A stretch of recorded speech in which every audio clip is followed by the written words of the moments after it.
This is about the 100th time I'm making this video because I'm trying to keep it under 5 minutes. Hi, I'm Hannah and I'm an alcoholic. I have 15 years today, and I'm very excited to have 15 years because I had 15 years, then I went out, and now I have 15 years. So I like to say I have 30 years in the rooms with time off in the middle for bad behavior. But I can't say it because that's not how it works. So I have 15 years.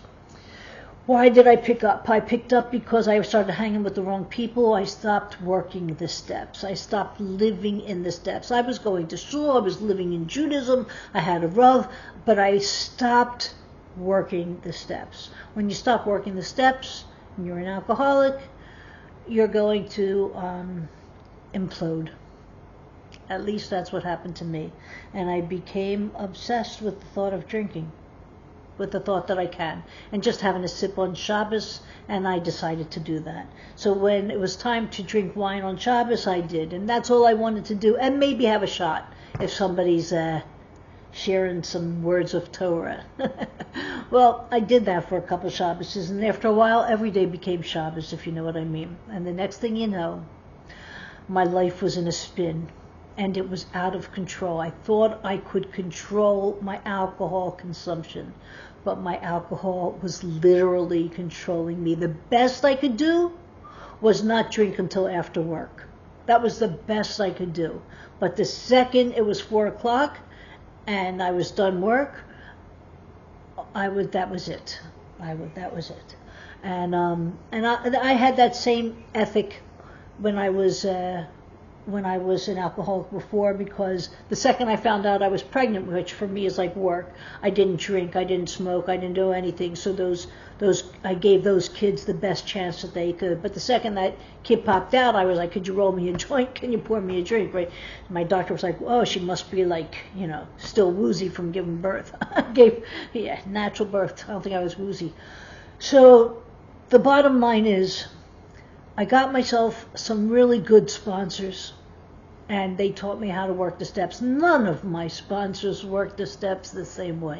It was great. I got a whole lot of experience, a whole lot of letting go, and a whole lot of love. And one of my sponsors here in Israel helped to release some pain. But the last sponsor that I have is the sponsor that I have now, and I do hope, with God, God has funny plans, but I do hope that she's my sponsor forever. I love her. I just love her. I walk today pain-free. When I was sober for the first 15 years, I was sober, but my pain in my chest, it was insane. And if I was in a relationship, every character defect I had just magnified, because that's what happens. They say you want to learn your character defects, get into a relationship, and then any time the pain was unbelievable. No matter how much time I had, like they say, not the first year. So of course, the first time around, I got married the first year. It was a trip, right, Max? Max is hearing this. Okay, so what I do now to stay sober is I sponsor a lot of people. I take them through the steps, which makes me review the steps over and over again, but I live in 10, 11, and 12. If I'm not living in 10, 11, and 12, I'm living in 9, and I hated 9. 9, for those of you who don't know, 9 is when you're making amends, and don't make them without your sponsor. Your sponsor will tell you who you make it to, who you don't make it to, how you make it, with 3x5 cards, when you make it. It's on that you shouldn't make it. You do it with your sponsor. They're not fun. But 10, 11, and 12 is before you go to sleep. You're reviewing your day. How did I do? Was I on point? Did I hurt anybody? Usually if I hurt somebody, it's going to be the people who live under the roof with me, because that's when I let my guard down. Was I sarcastic, which is really mean? Don't be sarcastic. Did I bite somebody? Did I hurt them?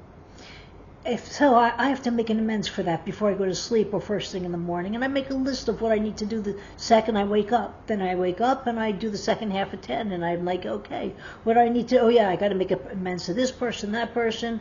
I'm going to pray. And step 11 tells you to go back to your religion of origin. Why did it wait until then? It waited until then because we had to clear out so much stuff. And a lot of times we brought a lot of misconceptions and preconceptions about our religion of origin. But now all those conceptions are gone. They're out of us. And we can let the truth in. I'm a truth seeker. Always been a truth seeker.